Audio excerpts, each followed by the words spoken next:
Hey guys, and welcome to this short video where I will break down the perfect lead generation landing page practices, what you should have on your lead generation landing page, how it should be set out, and how you can optimize for the most conversions. If you're hearing us for the first time, please head on over to landingpagelab.com. You'll be redirected to this group, or just search the Landing Page Lab on Facebook, and make sure you join our group. It's 100% free. You're going to get lots of tips, discussions, more of these videos. We'll even audit your landing pages for free and share some really useful stuff. So head on over there. It's 100% free. That's landingpagelab.com. Also, if you're watching this on YouTube on repeat, please make sure you subscribe. It's the only way you can keep up with our kind of videos and keep up to date with videos we're releasing week by week. There's some really useful stuff going on. We've got some great guests, some great tips, and we really want to help skyrocket your conversion rates. But let's get into this. The best practices for a lead generation landing page. So what I'm going to do is I'm going to pull up a couple of examples that we've built internally. Now these are purely templates. They're purely kind of templated to not fit to any vertical, not any niche in particular. It's all lorem ipsum text, as you can see. It's all kind of a very basic style guide, but that's for the reason that I can kind of explain why we put certain things where. Now, I'm going to go over the kind of the anatomy of this page, the best practices, and you can quite easily kind of take notes on this video and adapt your landing pages to these best practices, and I can all but guarantee you will increase your conversion rates. Another thing you can do, obviously, we're not here to sell, but if you'd like us to do this for you, just get in touch with us at landingpageguys.com. We currently churn out between 50 and 100 landing pages per month, and we know how to build pages to convert. But let's get into it, and let's start at the top. So, of course, at top left, we have your logo. This is basically the standard layout for a lead gen landing page. Like I say, we've been doing this for kind of 6 years. We've built thousands of pages. Our customers track and report back to us, and this layout is still not beaten as far as a lead gen landing page. So why? Well, we have a logo up here. We have a kind of, if it was me, this text would be something that incentivized someone to fill out the offer. So it may be some form of scarcity, some urgency in there. So it may be something like, you know, the next 6 people to fill in this form get a free appraisal, or maybe a lead magnet up there, or, you know, a timed kind of countdown, but something that kind of really increases that scarcity and pushes people to fill in that form is what I'd be putting in this text. Moving down, this is crucial these days. So we talk about social proof. So we live in a generation whereby everyone, before you go to a restaurant, before you go for a holiday, before you buy that pair of trainers, before you fill in that offer, you typically will Google on your phone or on your desktop, you will Google what that product or that company name, followed by reviews. We don't want to give anyone an excuse, and that's what landing page is about. This is why we always recommend you drive paid media or clicks to a landing page over a website, because we don't want anyone to have an excuse to click away from that landing page. When we talk about direct response, when we talk about conversion principles and best practices, all we're talking about is putting the right elements on the page in the right order to ensure that people fill in your offer without clicking away from your page. And that's what we're expert in. So we talk about social proof. It's this kind of thing. So 5 stars, gold stars, so it signs out, rated by thousands of customers. That instantly ensures social proof. It says that, you know, there's socially a lot of other people using this service and they've got 5 stars. How else do we do that? Well, this is crucial as well. And I'm telling you this now. If you, as someone who does lead generation, have a landing page now and you don't have a testimonial like this above the fold, you're missing out on money. So add one straight away. This is the perfect kind of practice and the perfect layout, but if you can fit it in anywhere else, because you know you can't move things about, that's fine, but you need a testimonial above the fold. When it comes to a testimonial, it has to be open, honest, transparent. It has to be a real testimonial by a real person. Of course, this is lorem ipsum. We're using John Smith as an example, but this picture is crucial. Testimonials with pictures will convert way better than testimonials without pictures, because it's that kind of social trust proof. It's me seeing someone that's real and giving this service a real review. if you can put a slight, not negative, but if you can put a slight downer in their review and then back up, it's even better. For example, we use this service, and although we've not used it before, we were so impressed with how it was doing. People want to see honest reviews when it comes to those kind of reviews. So make sure you have a testimonial above the fold, and make sure you have this kind of rated by thousands above the fold as well. Again, with testimonials, you don't want stock images. It has to be real people, real images. Even if it's just a selfie on your phone, it converts way better than this kind of stock image. When it comes to this section, this is crucial. Okay, so this section is crucial. When it comes to the text, I'm just going to break it down. We have a clear headline, a sub-headline, and an odd amount of bullet points. Now, I know that might sound odd, an odd amount of bullet points, but just best practices. Odds convert better than evens. So 5, 3, 1 converts better than like 2, 4, 6. And I know that might sound strange, but we have the data to prove that. So I'm going to go by one, best practices. This title needs to talk about a benefit, not a feature. You need to outline in very few words exactly what benefit people are going to get from filling in your lead generation form. So I'm not talking about how good we are, what the features are. We're talking about the benefit that consumer gets. So let's take for example, let's say solar. So for the benefit of this is that for a solar offer, lead generation, is that consumers are going to earn money and they're going to help the planet. So that's my benefit, earn money and help the planet by using solar panels. Let's take into example some other examples, things like say for example, like a health insurance or life insurance. Let's talk about the benefit. Make sure your family is safe by insuring them for as little as $1 a day or something like that. It's not talking about the life insurance. It's talking about how it benefits you and your family. You really want to hit home with that kind of headline. Sub-headline needs to support that. So that can just be a little supporting sub-headline that kind of goes into a little bit more detail about the benefit. That can be a little bit more feature kind of heavy, but it's this that's important, that we talk about keeping it simple, stupid. What is the benefit someone's going to get for filling out this form? Again, these bullet points need to be benefits. Again, keep them odd. So an odd amount of bullet points, and they need to basically support that headline and support that offer. So for example, for a solar offer, it would be something like, earn money through our solar panels, easy, quick, and simple to install. We do all the heavy lifting for you, all that kind of thing. Benefits for the users. Again, don't go feature heavy, go benefit heavy. How is this going to benefit your consumer? I say it often on a lot of our videos, but you need to put yourself into the mind of your consumer. You almost need to switch out your mindset. You're not thinking as a product owner or an offer owner of why our offer is better than anyone else's. That's not important. What is important is how your offer benefits people more than anyone else's. So what are those benefits? It's normally things to do with being less time consuming, affordable or saving people money, and easy to do. So that's what you need to put in these bullet points. Make sure you bold a couple of the bullet points, the key kind of keywords in those bullet points, and this is how it should be laid out. This is the best practice on the left hand side of your lead gen form. Now, you will notice in the background we have a blue background. That's purely because this lead gen page isn't catered towards any specific lead gen offer. We wanted to keep it very generic. However, images do work.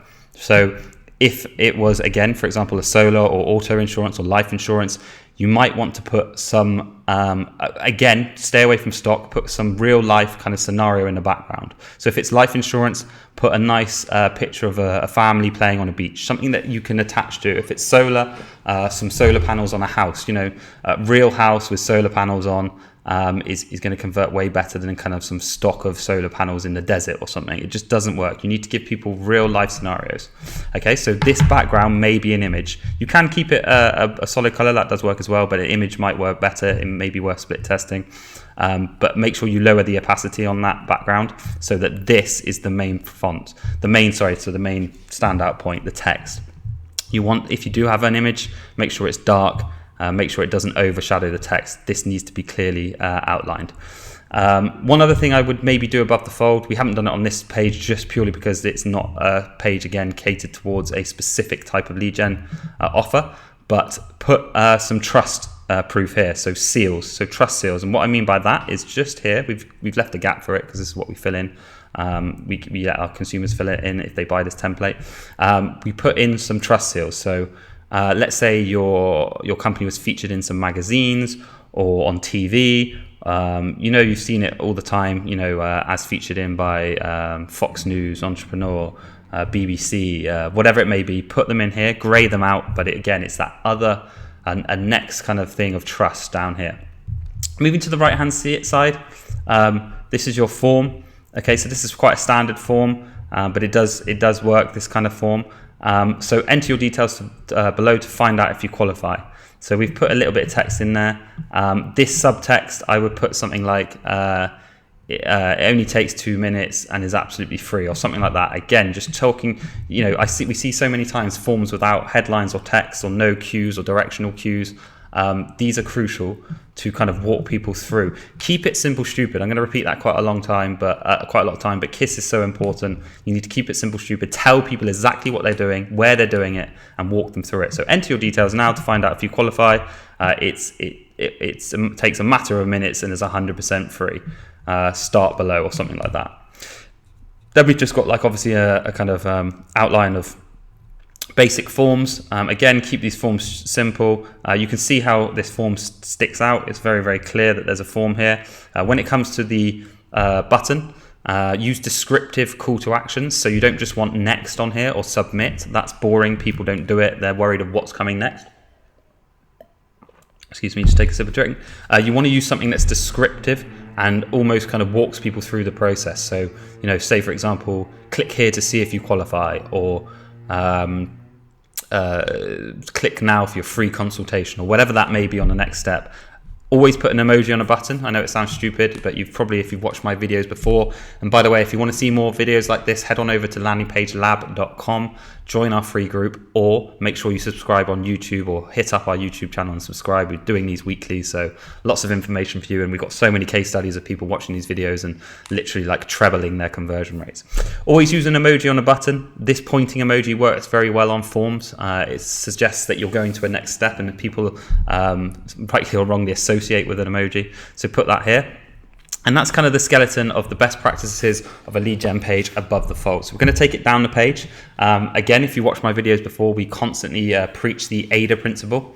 If you don't know it, I'm not going to do it justice on this video. Please Google AIDA, AIDA principle. But it's basically attention, interest, desire, and action. And that is how kind of psychologically your page should be laid out throughout the page. You're taking someone through a journey. So you're getting my attention. You have 3 seconds above the fold to get my attention through this value proposition. Well, you do that with a very clear title and benefits here and some social proof and trust proof. Then you need to pique my interest. So this is where people would scroll down if they're interested and find out more details. Now, how do we do this? We find this best with a little section like this on lead gen. So it's just 3 points, and typically speaking, I would put a title here that says it's as simple as 1, 2, 3. And then 1, you need to explain basically how your lead gen offer is going to work. 1, fill in the form above. 2, we'll get our expert consultants to give you a call back at a time that suits. And 3, get the results. What are the results? Maybe it's that you're earning money through solar panels. Maybe it's that your family's insured. It's more about that benefit than the kind of, again, the feature. So what benefit am I getting in point 3 for doing this? So this is what we always do for the interest section. It's as simple as 1, 2, 3. 1, what have I got to do to get that benefit? 2, what are you going to do to facilitate that benefit? And then 3, me benefiting from 1 and 2. Okay, so we normally do that with a 1, 2, 3. That's piquing my interest. That's showing me that I'm now interested in this service. Scrolling down, it's then the desire section. So desire means social proof, case studies, testimonials, videos, whatever you may be. So we've outlined this. Again, guys, this is just a very basic template to outline to you how lead gen pages should be set out. But it's that desire section. So it's social proof. It's testimonials. Again, make sure you have a real life picture here, not stock images, real quotes from real people. and you may want to repeat like this as well, somewhere underneath here. But it's that kind of social proof. It's that case study, if you have any case studies, if you have someone who's kind of used your plumbing service and saved money and time, put it down here. If someone can do a quick video, put a button here for a video. It's all about that desire. Now we've kind of gone through desire, we always put like an FAQ in here, because what we want to do is we want to eliminate people having questions and going away from your page. It's all about that direct response. It's all about keeping people on your page, so we can eliminate them clicking somewhere else, searching somewhere else, finding your competitors through Google, ringing a competitor, and also eliminating that interaction with the client before they fill in the form. Like call numbers, phone numbers are good, but we always recommend you either do a click to call page or you do a lead gen form page, because if you confuse the two, sometimes people get confused. You want to keep it simple, stupid, one offer, one direct response action in order to get in touch with you. So again, sit down with your team or sit down by yourself, whatever, get your head into the mind of the consumer and think, what are the top most 5-10 questions that we get asked about our service? So life insurance, it might be, how often do I pay? When does the money come out? How much am I looking to pay? I smoke, is that a problem? I have a partner, is that a problem? Like all these questions, write them out in a nice FAQ so that people don't need to click away from your page in order to get the answer. So put that all in here on the frequently asked questions. This is all part of that desire. And then boom, action. The very last step is action. So repeat that social proof, repeat that very clear call to action, headline, value proposition, and then bang, we have a button that says get started now, which scrolls back up to that form. So as far as layouts and best practices for a lead gen page, this is how it should be laid out. Attention, I'm going to run through it quickly. Attention, social proof, odd bullet points, clear beneficial title, keep it simple, and a supporting headline. Directional cues and value proposition on your form. Nice simple forms. Button needs to be more descriptive with an emoji, and put some scarcity up in the header, urgency. Interest, next section, 1, 2, 3, this is how it works. Next section is desire, real testimonials, real people, with a nice FAQ to save people clicking away or giving you a call. And then bang, that action. How can I get this lead gen offer actioned? Terms and privacy is obviously very crucial. We always put them in modal pop-outs. Again, we give no one an excuse to click away from your landing page. Okay, so always put these in modal pop-outs. And aside from that, if we look at this on mobile quickly, you'll see that we always sticky a call to action on mobile to the bottom of the page. So no matter how far you scroll, there's always that call to action right in front of you. And it's crucial that things like your headline and your form appear above the fold on mobile. So as you can see, this is how our mobile page looks like, but they've always got that call to action along the bottom that's stickied, that you can hit your thumb and go straight back up to that form. We'll go over kind of maybe kind of inner steps if it interests you on some other videos, but hopefully that's some really kind of useful tips for you on best practices for lead gen landing pages. Again, if you're watching this video on YouTube, make sure you subscribe. If you're not, head on over to YouTube and subscribe to our channel. We're trying to really build that up. One thing I'll ask of anyone watching this, please comment. We need encouragement to do more of these videos. We need to know that it's useful and kind of get new results. And we've had loads of messages already, but it really boosts us to do more if you do. So please comment and head on over to landingpagelab.com to join our free group, and landingpageguys.com if you need a proposal to build out your pages. I hope you have a great day. I hope this has helped, and we will see you soon inside the lab.